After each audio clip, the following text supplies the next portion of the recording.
In 1971, a normal American family moved into an old farmhouse in Rhode Island, hoping for a peaceful new beginning. What they found instead was something that refused to let them live in peace for almost 10 years. This is the real story behind the house that inspired The Conjuring. The house stands at 1677 Round Top Road in Harrisville, Rhode Island. Built in 1736, it had already witnessed more than 2 centuries of life, death, and quiet tragedy long before the Perron family ever stepped through its doors. For generations, the same extended family had lived and died on that land. Some drowned in the nearby creek. Others hanged themselves in the attic. One child was reportedly murdered. The house carried a heavy history, even if no one talked about it openly. In January 1971, Roger and Carolyn Perron, along with their 5 young daughters, moved into the old Arnold estate. First, everything felt perfect. The rooms were large, the countryside was quiet, and it seemed like the fresh start they had been searching for. But strange things began almost immediately. A broom would disappear from one room and reappear in another. Freshly cleaned floors would suddenly have small, neat piles of dirt. The smell of rotting flesh would drift through the house and then vanish without explanation. Doors would slam shut by themselves, even when no windows were open. The children started waking up in the middle of the night, terrified. Some felt an unseen force slowly pulling the sheets off their beds. Others reported seeing a dark figure standing silently in the doorway, just watching them. Carolyn, the mother, began researching the history of the property.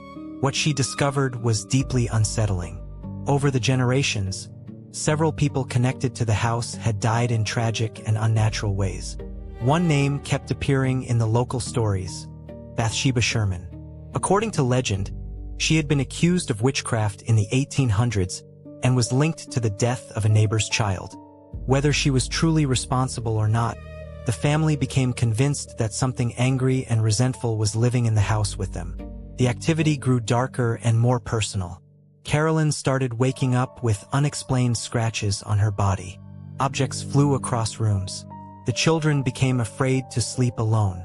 One of the daughters later described waking up to the terrifying feeling of someone sitting on her chest, pressing down so hard that she could barely breathe.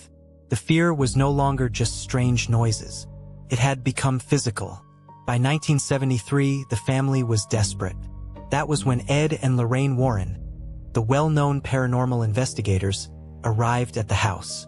After spending time there, they became convinced that a malevolent spirit was present.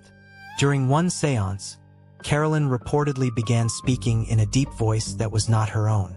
Witnesses claimed her chair lifted off the ground and she was thrown across the room.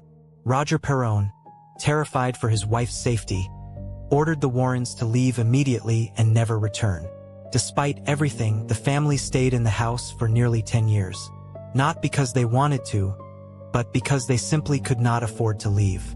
Only in 1980 were they finally able to move out and leave the farmhouse behind. The 2013 movie The Conjuring made this case famous around the world. But the real events were different from what most people saw on screen. In the film, the haunting feels intense and relatively short. In reality, it stretched over almost a full decade. The dramatic final confrontation with Bathsheba was heavily fictionalized. Andrea Perron, the oldest daughter, later said the spirit that troubled them most was not Bathsheba, but another presence they simply called Mrs. Arnold. Still, the fear the family felt was very real to them, and the house itself remains standing to this day. Today, the old farmhouse is known worldwide as the Conjuring House. People visit it, investigate it, and still report strange experiences inside its walls. Was it just an old house full of history and imagination? Or did something truly dark live there for all those years? What do you believe? Let me know in the comments.